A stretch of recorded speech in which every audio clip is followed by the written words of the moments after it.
The one universal rule that idiots in finance know is diversification. It's the only free lunch. You got to diversify.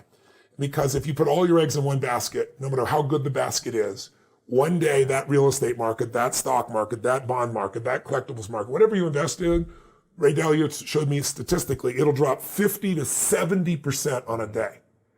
Now, if you're later in life when that happens, it's over for you. Right. So you have to diversify, and yet most people, they know real estate, so they do it, or they know stocks, so they do it, or they grew up with their parents flipping things, and it's the wrong thing to do.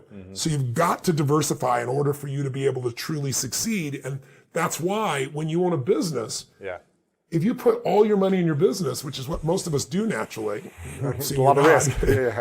You put all your eggs in one basket, and there's things that can happen. I mean, you know, let's say you spent 20 years and you figured out how to put together the ultimate map, you know, and you remember Garmin came out with this thing called the TomTom. I don't know if you remember, you used to put on your, are you old enough to remember that? You used to put on your phone? Or you used to put on your dash?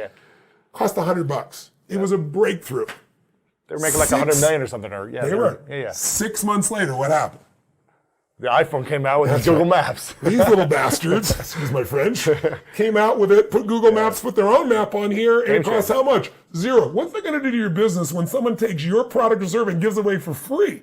So I always tell people, competition happens, technology happens. What you must do is have a second business with no moving parts, no people, no time. Maybe it takes you 2-3 days a year for 2 or 3 hours after you've read the book. You put it in place and you measure it 2 or 3 times a year. That's it.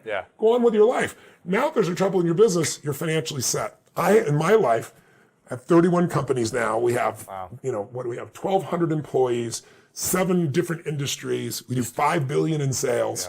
I mean, that used to be, you know, me and my seminar business. It's grown geometrically. But with all those moving parts, the only way I've been able to succeed is because I've taken every one of those businesses and I've diversified my assets so that when things were in trouble, I still had enough economics to take care of myself and keep the business going.